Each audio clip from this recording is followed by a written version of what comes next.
নমস্কার, আমার গল্প পাঠ আসরে আপনাকে স্বাগত জানাচ্ছি। আজ আমি পড়ে শোনাচ্ছি শরৎচন্দ্র চট্টোপাধ্যায়ের একটি কালজয়ী গল্প, পরেশ।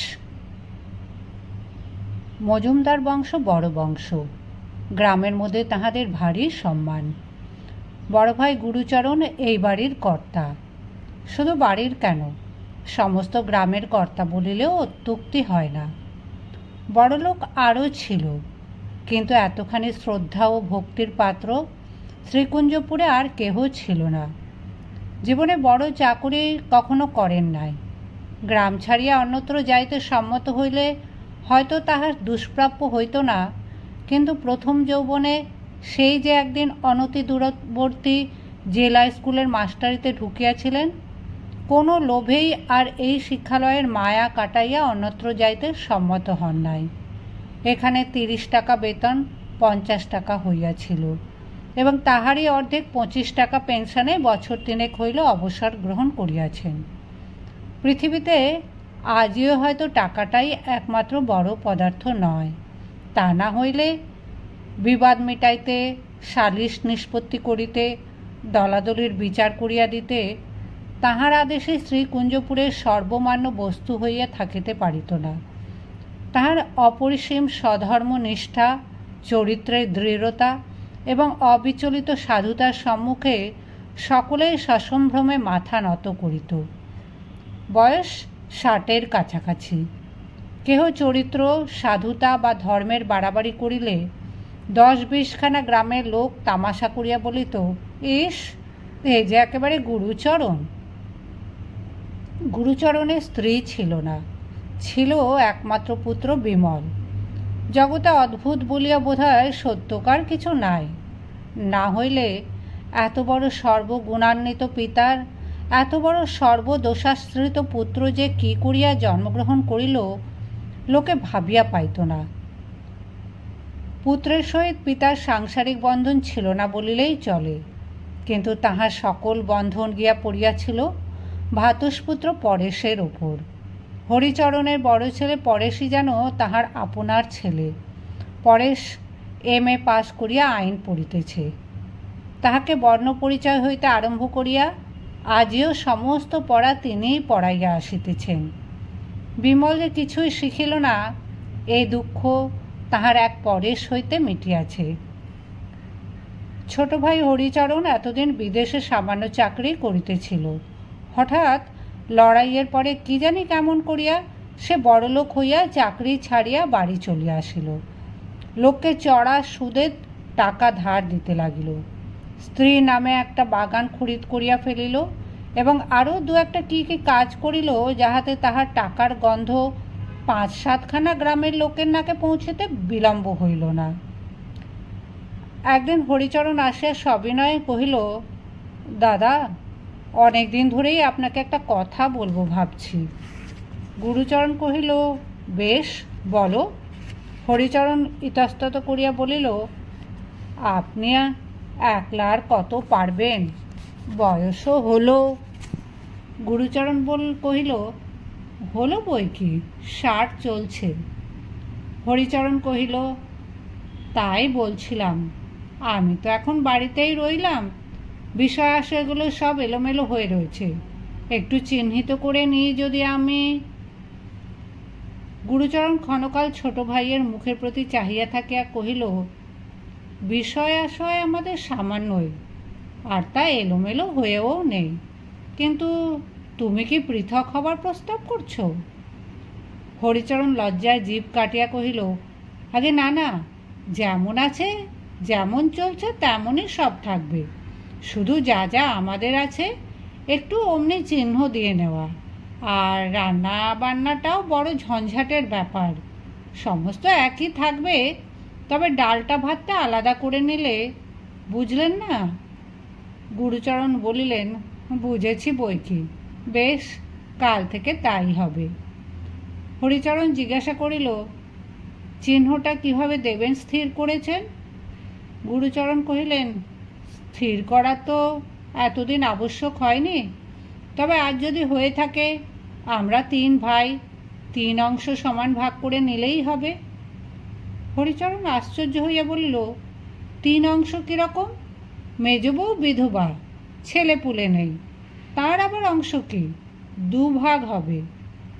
গুরুচরণ মাথা নাড়িয়া বলিলেন, না, 3 ভাগ হবে। মেজ বৌমা আমার শ্যামাচরণের বিধবা, যতদিন বেঁচে আছেন অংশ পাবেন বই কি। হরিচরণ রুষ্ট হইল। আইনে পেতে পারে না, শুধু খেতে পড়তে পেতে পারে। গুরুচরণ কহিলেন, সে তো পারেই, কেননা বাড়ির বউ। হরিচরণ কহিল, ধরুন কাল যদি বিক্রি করতে কিংবা বাধা দিতে চায়? গুরুচরণ বলিলেন, আইনে যদি সে অধিকার দেয় তিনি করবেন। হরিচরণ মুখ কালো করিয়া বলিল, করবেন বই কি। পরদিন হরিচরণ দড়ি লইয়া ফিতা লইয়া বাড়িময় মাপ যোগ করিয়া বেড়াইতে লাগিল। গুরুচরণ জিজ্ঞাসাও করিলেন না, বাধাও দিলেন না। দিন 2-3 পরে ইট কাঠ বালি চুন আসিয়া পড়িল।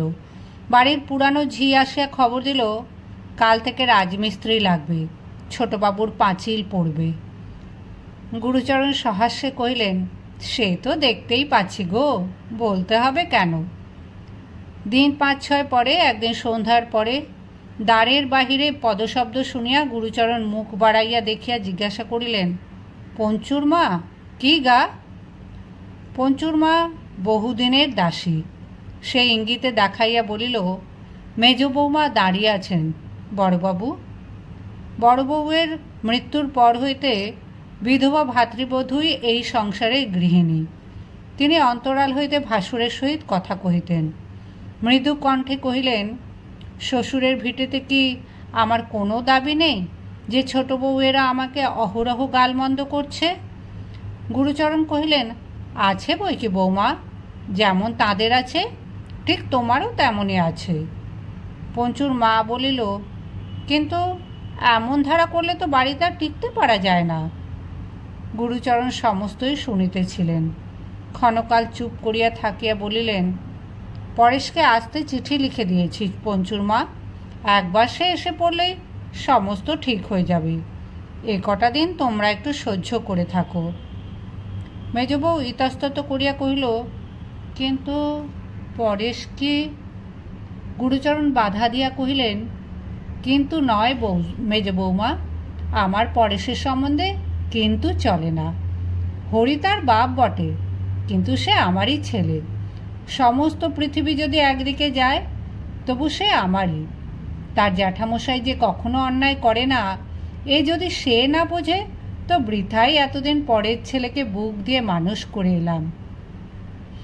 দাসী কহিল, কে আর বলতে পারে, সে বছর মায়ের অনুগ্রহ হলে তুমি ছাড়া আর জমের মুখ থেকে তাকে কে কেড়ে আনতে পারত বড়বাবু? তখন কোথায় বা ছোটবাবু, আর কোথায় বা তার সৎ মা? ভয় একবার দেখতে পর্যন্ত এলো না।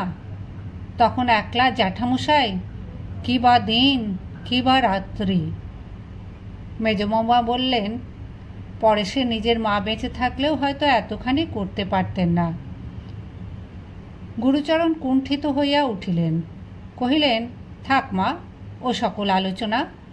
তাহারা প্রস্থান করিলে বৃদ্ধের চোখের সম্মুখে যেন বিমল এবং পরেশ আসিয়া পাশাপাশি দাঁড়াইল। জানালার বাহিরের অন্ধকার আকাশের প্রতি চাহিয়া অকস্মাৎ মুখ দিয়া দীর্ঘশ্বাস পড়িল। তাহার পরে মোটা বাঁশের লাঠিটি হাতে তুলিয়া লইয়া সরকারদের বৈঠকখানায় পাশা খেলিতে চলিয়া গেলেন। পরদিন দুপুরবেলায় গুরুচরণ ভাত খাইতে বসিয়াছিলেন। বাটির উত্তর দিকের বারান্দার কতকটা অংশ ঘিরিয়া লইয়া হরিচরণের রান্নার কাজ চলিতেছিল। তথা হইতে তীক্ষ্ণ নারী কণ্ঠে কি কটু কথাই যে বাহির হইয়া আসিতেছিল তাহার সীমা নাই। তাহার আহারে যথেষ্ট বিঘ্ন ঘটিতেছিল। কিন্তু সহসা পুরুষের মোটা গলা আসিয়া যখন তাহাতে মিশিল, তখন ক্ষণকালের জন্য তিনি কান খাড়া করিয়া শুনিয়া হঠাৎ উঠিয়া দাঁড়াইলেন। মেজবধূ ঠাকুরানী অন্তরাল হইতে হায় হায় করিয়া উঠিলেন এবং পঞ্চুর মা ক্রোধে ক্ষোভে চিৎকার করিয়া এই দুর্ঘটনা প্রকাশ করিয়া দিল। প্রাঙ্গণে দাঁড়াইয়া গুরুচরণ ডাকিয়া কহিলেন, হরিচরণ, মেয়েদের কথায় আমি কান দিতে চাইনি, কিন্তু তুমি পুরুষ মানুষ হয়ে যদি বিধবা বড় ভাজকে এমনি করেই অপমান করো, তার তো তাহলে বাড়িতে থাকা চলে না। এ কথার কেহ জবাব দিল না, কিন্তু বাহিরে যাইবার পথে ছোট বধূমাতার পরিচিত তীক্ষ্ণ কণ্ঠ তাহার কানে গেল। সে তামাশা করিয়া কহিতেছে, অমন করে অপমান করো না বলছি। মেজবউ ঠাকুরন তাহলে বাড়িতেই থাকবেন না, কি হবে তখন? হরিচরণ প্রত্যুত্তরে কহিতেছে, পৃথিবীর রসাতলে যাবে আর কি, কে বা থাকবার জন্য মাথার দিব্যি দিচ্ছে, গেলেই তো বাঁচা যায়। গুরুচরণ থমকিয়া দাঁড়াইয়া পড়িয়াছিলেন। বক্তব্য শেষ হইলে নীরবে নিষ্ক্রান্ত হইয়া গেলেন। হেডমাস্টার মশাইয়ের কন্যার বিবাহ উপলক্ষে গুরুচরণ কৃষ্ণনগরের উদ্দেশ্যে যাত্রা করিয়া বাহির হইয়াছিলেন। হঠাৎ শুনিতে পাইলেন, দিন 2 হইল পরেশ বাড়ি আসিয়াছে, কিন্তু আসিয়াই জ্বরে পড়িয়াছে। ব্যস্ত হইয়া পরেশের ঘরের মধ্যে প্রবেশ করিতেছিলেন। সম্মুখে ছোট ভাইকে দেখিতে পাইয়া জিজ্ঞাসা করিলেন, পরেশের নাকি জ্বর? হরিচরণ হুঁ বলিয়া বাহির হইয়া গেল। ছোট বধূমাতার বাপের বাড়ির দাসী পথ আটকাইয়া বলিল, আপনি ঘরের ভেতর যাবেন না। যাব না? কেন? ঘরে মা বসে আছেন, তাকে একটু সরে যেতে বলো না ঝি। দাসী কহিল, সরে আবার কোথায় যাবেন? ছেলের মাথায় হাত বুলিয়ে দিচ্ছেন।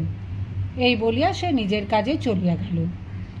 গুরুচরণ আচ্ছন্নের মতো ক্ষণকাল দাঁড়াইয়া থাকিয়া ডাকিয়া বলিলেন, পরেশ, কেমন আছো বাবা? ভেতর হইতে এই ব্যাকুল প্রশ্নের কোনো সাড়া আসিল না, কিন্তু ঝি কোথা হইতে জবাব দিয়া কহিল, দাদাবাবুর জ্বর হয়েছে শুনতে পেলেন তো? গুরুচরণ স্তব্ধভাবে সেইখানে মিনিট 2-3 দাঁড়াইয়া থাকিয়া আস্তে আস্তে বাহির হইয়া আসিলেন এবং কাহাকেও কোনো কথা না কহিয়া রেলওয়ে স্টেশনের অভিমুখে প্রস্থান করিলেন। সেখানে বিবাহ বাড়িতে আর কেহ তেমন লক্ষ্য করিল না, কিন্তু কাজকর্ম চুকিয়া গেলে তাহার বহুদিনের বন্ধু হেডমাস্টার মশাই আড়ালে ডাকিয়া জিজ্ঞাসা করিলেন, ব্যাপারটা কি ঘটেছে গুরুচরণ? হরিচরণ নাকি ভারী তোমার পেছনে লেগেছে? গুরুচরণ অন্যমনস্কের মতো কহিলেন, হরিচরণ কই, না না কি হে, হরিচরণের শয়তানের কাণ্ড তো সবাই শুনেছে। গুরুচরণের হঠাৎ যেন সমস্ত কথা মনে পড়িয়া গেল। কহিলেন, হ্যাঁ হ্যাঁ, বিষয় সম্পত্তি নিয়ে হরিচরণ গণ্ডগোল করছে বটে। তাহার কথার ধরনে হেডমাস্টার ক্ষুণ্ণ হইলেন। ছেলেবেলার অকপট বন্ধু, তথাপি গুরুচরণ ভেতরের কথা ঔদাস্যের আবরণে গোপন করিতে চাহে, ইহাই মনে করিয়া তিনি আর কোনো প্রশ্ন করিলেন না।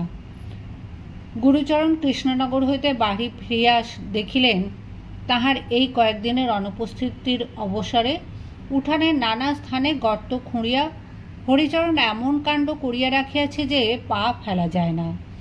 বুঝিলেন যে তাহার মর্জি এবং সুবিধামতো ভদ্রাসন ভাগ হইয়া প্রাচীর পড়িবে।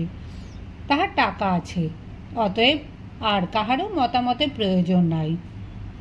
নিজের ঘরে গিয়া কাপড় ছাড়িতেছিলেন, মেজ বৌমাকে সঙ্গে করিয়া পঞ্চুর মা আসিয়া দাঁড়াইল।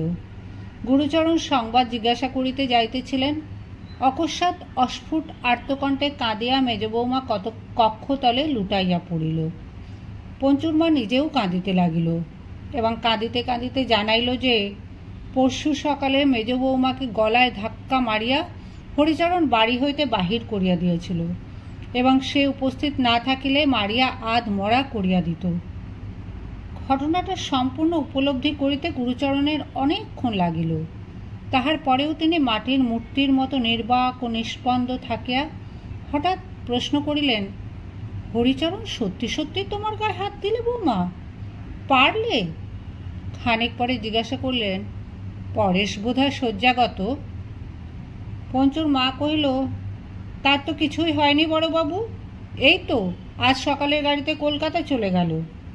হয়নি? তার বাপের কীর্তি সে তবে জেনে গেছে? পঞ্চুর মা কহিল, সমস্তই। গুরুচরণের পায়ের তলার মাটি পর্যন্ত যেন দুলিতে লাগিল। কহিলেন, বৌমা, এত বড় অপরাধের শাস্তি যদি তার না হয় তো এই বাড়িতে থেকে বাস আমার উঠল। এখনো সময় আছে, আমি গাড়ি ডেকে আনছি, তোমাকে আদালতে গিয়ে নালিশ করতে হবে। আদালতে নালিশ করার নামে মেজবউ চমকিয়া উঠিল। গুরুচরণ বলিলেন, গৃহস্থের বউঝির পক্ষে এ কাজ সম্মানের নয়, সে আমি জানি, কিন্তু এত বড় অপমান যদি মুখ বুজে সহ্য করো মা, ভগবান তোমার প্রতি নারাজ হবেন। এর চেয়ে বেশি কথা আর আমি জানি নে। মেজবউ ভূমিশয্যা হইতে উঠিয়া দাঁড়াইয়া কহিল, আপনি পিতৃতুল্য, আমাকে যা আদেশ করবেন আমি অসংকোচে পালন করব। হরিচরণের বিরুদ্ধে নালিশ রুজু হইল। গুরুচরণ তাহার সাবেক দিনের সোনার চেন বিক্রি করিয়া বড় উকিলের মোটা ফি দাখিল করিলেন। নির্দিষ্ট দিনে মামলার ডাক পড়িল। হরিচরণ হাজির হইল, কিন্তু বাদিনীর দেখা নাই।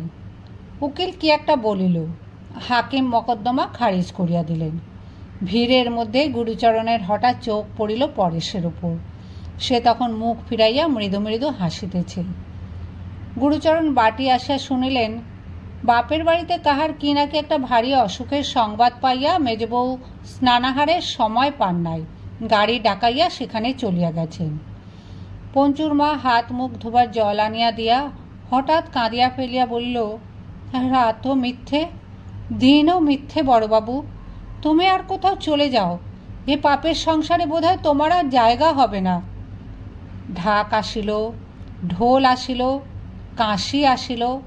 মামলায় জয়ী হওয়ার উপলক্ষে ও বাড়িতে শুভচণ্ডীর পূজার বাদ্যভাণ্ড রবে সমস্ত গ্রাম তোলপাড় হইয়া উঠিবার উপক্রম হইল। দ্বিধা বিভক্ত ভদ্রাসনের এক অংশে রহিল হরিচরণ ও অপর অংশে রহিলেন গুরুচরণ ও সংসারের বহুদিনের দাসী পঞ্চুর মা। পরদিন সকালে পঞ্চুর মা আসিয়া কহিল, রান্নার সমস্ত জোগাড় করে দিয়েছি বড়বাবু। রান্নার জোগাড়? ও ঠিক, চলো যাচ্ছি। এই বলিয়া গুরুচরণ উঠিবার উপক্রম করিতে দাসী কহিল, কিছু তাড়াতাড়ি নেই বড়বাবু, বেলা হোক না, আপনি বরঞ্চ আজ গঙ্গা স্নান করে আসুন। আচ্ছা, তাই যাই বলিয়া গুরুচরণ নিমেষের মধ্যে গঙ্গা স্নানে যাইবার জন্য প্রস্তুত হইয়া দাঁড়াইলেন। তাহার কাজ বা কথার মধ্যে অসঙ্গতি কিছুই ছিল না, তবুও পঞ্চুর মার কেমন যেন ভারী খারাপ ঠেকিল। তাহার কেবলই মনে হইতে লাগিল, এ যেন সে বড়বাবু নয়। পঞ্চুর মা বাড়ির ভেতরে আসিয়া চেঁচাইয়া বলিতে লাগিল, কখনো ভালো হবে না, কখনো না, শাস্তি ভগবান দেবেনই দেবেন। কাহার ভালো হইবে না, কাহাকে তিনি শাস্তি দেবেনই দেবেন, ঠিক বোঝা গেল না। কিন্তু ছোটোর তরফ হইতে লইয়া বিবাদ করিতে সেদিন কেহই উদ্যত হইল না। এমনি করিয়া দিন কাটিতে লাগিল। গুরুচরণের একমাত্র সন্তান বিমলচন্দ্র যে সুসন্তান নহে, পিতা তাহা ভালো করিয়াই জানিতেন। মাস কয়েক পূর্বে ঘণ্টা কয়েকের জন্য একবার সে বাড়ি আসিয়াছিল, আর তাহার দেখা নাই। সেবার একটা ব্যাগের মধ্যে সে গোপনে কি কতগুলো রাখিয়া যায়। চলিয়া গেলে গুরুচরণ পরেশকে ডাকিয়া কহিয়াছিলেন, দেখো তো বাবা, কি আছে ওর মধ্যে। পরেশ পরীক্ষা করিয়া দেখিয়া বলিয়াছিল, কতগুলো কাগজপত্র, বোধহয় দলিল টলিল হবে।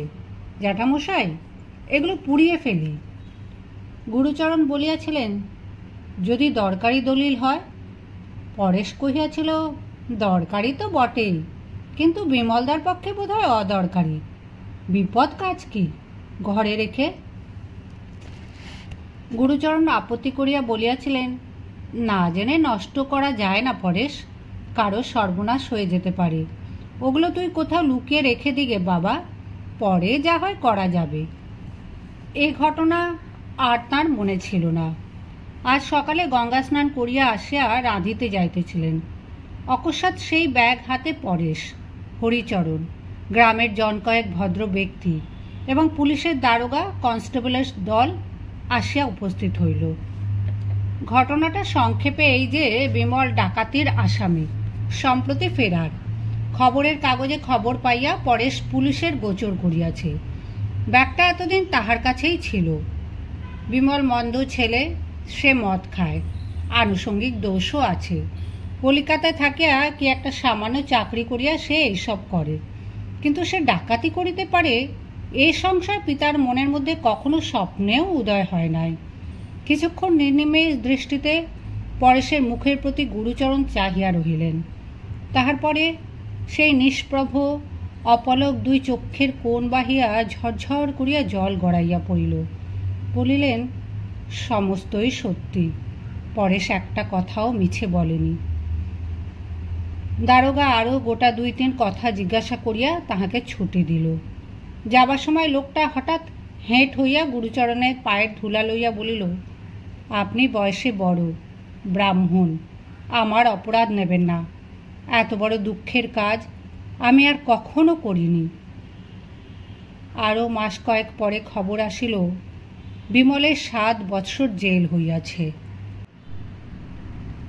আবার ঢাক, ঢোল ও কাঁসি সহযোগে শুভচণ্ডীর সমারোহে পূজার আয়োজন হইতেছিল। পরেশ বাধা দিয়া কহিল, বাবা, এসব থাক। কেন? পরেশ কহিল, এ আমি সহিতে পারিব না। তাহার বাবা বলিলেন, বেশ তো, সইতে না পারো, আজকের দিনটা কলকাতায় বেরিয়ে এসো গে, জগন্মাতার পুজো, ধর্মে কর্মে বাধা দিও না। বলা বাহুল্য, ধর্মকর্মে বাধা পড়িল না। 10 দশেক পরে একদিন সকালে গুরুচরণের ঘরের দিকে অকস্মাৎ একটা হাঁকাহাঁকি চেঁচামেচির শব্দ উঠিল। খানিক পরে গয়লা মেয়ে কাঁদিতে কাঁদিতে আসিয়া উপস্থিত হইল। তাহার নাক দিয়া রক্ত পড়িতেছে। হরিচরণ ব্যস্ত হইয়া জিজ্ঞাসা করিলেন, রক্ত কিসের মোক্ষদা? ব্যাপার কি? কান্নার শব্দে বাটির সকলে আসিয়া পৌঁছিলেন। মোক্ষদা বলিল, দুধে জল দিয়েছি বলে বড়বাবু লাথি মেরে আমায় গর্তে ফেলে দিয়েছেন। হরিচরণ কহিল, কে কে? দাদা? যা। পরেশ বলিল, জ্যাঠামশাই, মিথ্যে কথা। ছোটগিন্নি বলিলেন, বড়ঠাকুর দিয়েছেন মেয়ে মানুষের গায়ে হাত? তুই কি স্বপ্ন দেখছিস গয়লা মেয়ে? সে গায়ের কাদা মাটি দেখাইয়া ঠাকুর দেবতার দিব্যি করিয়া বলিল, ঘটনা সত্য। ইনজাংশনের কৃপায় প্রাচীর তোলা বন্ধ হইয়াছিল বটে, কিন্তু উঠানের গর্তগুলা তেমনিই ছিল, বুঝানো হয় নাই। গুরুচরণ লাথি মারায় ইহারই মধ্যে মোক্ষদা পড়িয়া গিয়া আহত হইয়াছে। হরিচরণ কহিল, চল আমার সঙ্গে, নালিশ করে দিবি। গৃহিণী কহিলেন, কি যে অসম্ভব বলো তুমি! বড়ঠাকুর মেয়ে মানুষের গায়ে হাত দেবেন কি? মিছে কথা। পরে স্তব্ধ হইয়া দাঁড়াইয়া রহিল, একটা কথাও বলিল না। হরিচরণ কহিল, মিছে হয় ফেঁসে যাবে, কিন্তু দাদার মুখ দিয়ে তো আর মিথ্যে বার হবে না। মেরে থাকেন, শাস্তি হবে। যুক্তি শুনিয়া গৃহিণীর সুবুদ্ধি আসিল। কহিলেন, সে ঠিক, নিয়ে গিয়ে নালিশ করিয়েই দাও, ঠিক সাজা হয়ে যাবে। হইলও তাই। দাদার মুখ দিয়ে মিথ্যা বাহির হইল না। আদালতের বিচারে তাহার 10 টাকা জরিমানা হইয়া গেল। এবার শুভচণ্ডের পূজা হইল না বটে, কিন্তু পরদিন দেখা গেল কতগুলো ছেলের দল পাকাইয়া গুরুচরণের পেছনে পেছনে হৈ হৈ করিয়া চলিয়াছে। গয়লানি মারার গানও একটা ইতিমধ্যে তৈরি হইয়া গিয়াছে। রাত্রে বোধহয় তখন 8টা হইবে। হরিচরণের বৈঠকখানা গম গম করিতেছে। গ্রামের মুরব্বীরা আজকাল এইখানেই আসিতে আরম্ভ করিয়াছেন। অকস্মাৎ একজন আসিয়া বড় একটা মজার খবর দিল। কামারদের বাড়ির ছেলেরা বিশ্বকর্মা পূজা উপলক্ষে কলিকাতা হইতে জন 2 খ্যামটা আনাইয়াছে। তাহারই নাচের মজলিসে বসিয়া গুরুচরণ। হরিচরণ হাসিয়া লুটাইয়া পড়িয়া কহিল, পাগল পাগল, শোনো কথা একবার।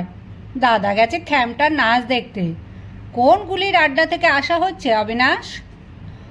অবিনাশ মায়েরই দিব্যি করিয়া বলিল, সে সচক্ষে দেখিয়া আসিয়াছে। একজন ছুটিয়া চলিয়া গেল সঠিক সংবাদ আনতে। মিনিট 10 পরে ফিরিয়া আসিয়া জানাইল, সে খবর সর্বাংশেই সত্য। আর শুধু নাচ দেখাই নয়, রুমালে বাঁধিয়া পেলা দিতেও সে এইমাত্র নিজের চোখে দেখিয়া আসিল। একটা হইচই উঠিল। কেহ কহিল, এমন যে একদিন ঘটিবে তাহা জানা ছিল। কেহ কহিল, যেদিন বিনা দোষে স্ত্রীলোকের গায়ে হাত দিয়াছে সেই দিনই সব বুঝা গেছে। একজন ছেলের ডাকাতির উল্লেখ করিয়া কহিল, ওই থেকে বাপের চরিত্রও আন্দাজ করা যায়। এমন কত কি। আজ কথা কহিল না শুধু হরিচরণ, সে অন্যমনস্কের মতো চুপ করিয়া বসিয়া রইল। তাহার কেমন যেন আজ ছেলেবেলার কথা মনে হইতে লাগল। এ কি তাহার বর্দা?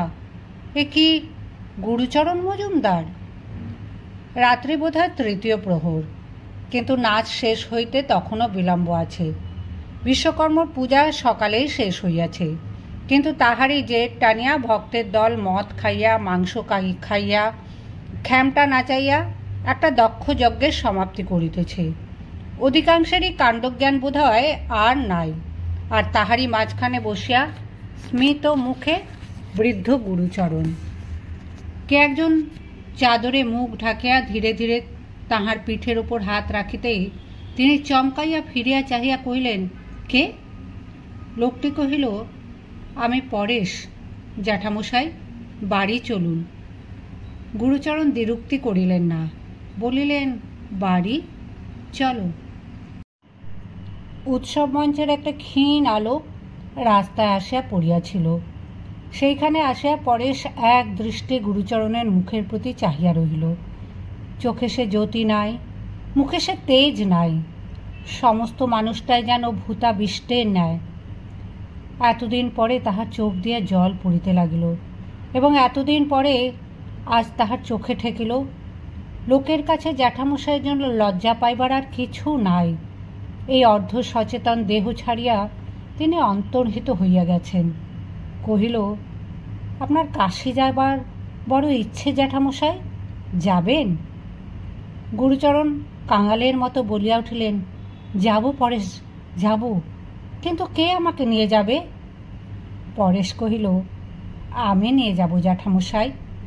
তবে চল, একবার বাড়ি থেকে জিনিসপত্র নিয়ে আসি গে। পরেশ কহিল, না জ্যাঠামশাই, ও বাড়িতে আর না, ওর কিছু আমরা চাইনি। গুরুচরণের হঠাৎ যেন হুঁশ হইল। ক্ষণকাল নীরব থাকিয়া কহিলেন, কিচ্ছু চাইনি? ও বাড়ির আমরা কিচ্ছুটি চাই না? পরেশ চোখ মুছা বলিল, না জ্যাঠামশাই, কিচ্ছুটি চাইনে। ওসব নেবার অনেক লোক আছে, চলুন। চলো কহিয়া গুরুচরণ পরেশের হাত ধরিলেন এবং জনহীন অন্ধকার পথ ধরিয়া উভয় রেলওয়ে স্টেশনের অভিমুখে অগ্রসর হইয়া গেলেন।